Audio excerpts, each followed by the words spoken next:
Pendant que les recherches sur la désinformation climatique existent depuis plusieurs décennies, la prise en compte de cet enjeu au niveau politique est assez récente.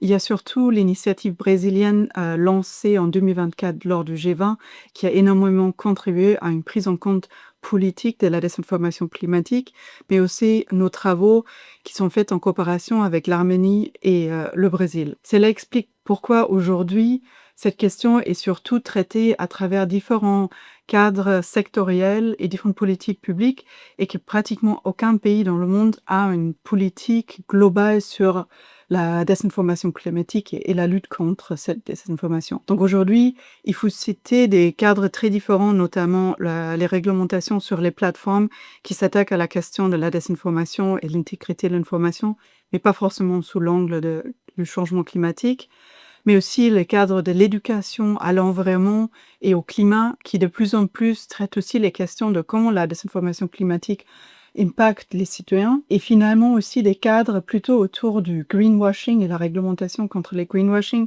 comme par exemple le Green Claims Directive de l'Union européenne. Et il faut aussi prendre en compte qu'en fait, l'invention étrangère de la désinformation climatique n'est pas un enjeu dans tous les pays, mais ça dépend vraiment des pays et des tactiques et acteurs de la désinformation.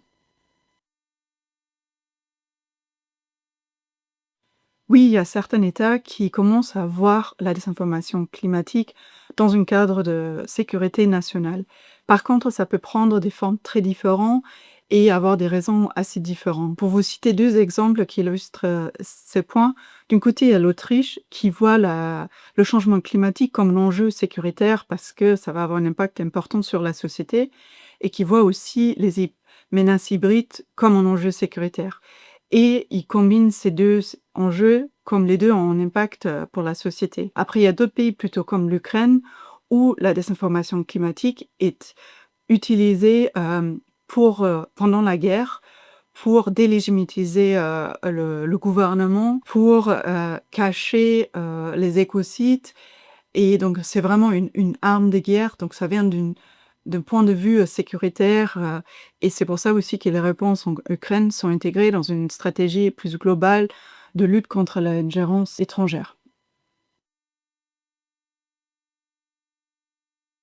Comme je l'ai évoqué, la désinformation climatique est aujourd'hui prise en compte dans différents ministères, différentes institutions. Et effectivement, c'est un sujet transversal qui comprend des sujets comme la gouvernance des plateformes, la liberté et la soutenabilité de la presse, l'éducation aux médias et à l'environnement, mais aussi des questions de l'accès à l'information fiable sur l'environnement. Donc cela requiert une coordination interministérielle et aussi avec les différentes institutions pour une prise en compte et aussi le développement des politiques plus globaux. Il y a un exemple très intéressant qui vient du Brésil qui a mis en place un chapitre national sur la lutte contre la désinformation climatique et l'intégrité de l'information sur le changement climatique plus général, qui comprend différents ministères, mais surtout une centaine d'acteurs de la recherche et de la société civile pour travailler ensemble à analyser les enjeux et développer les solutions. Je pense qu'il faut vraiment prendre en compte que pour cet enjeu de la désinformation climatique, c'est une question de résilience sociétale. Donc ça dépend aussi des efforts qu'on met en place pour rétablir la confiance dans les médias, dans les institutions et rendre les sociétés plus résilientes vis-à-vis la désinformation climatique. Et ça demande aussi une coordination internationale, des ressources financières et institutionnelles pour vraiment s'adresser à ces sujets.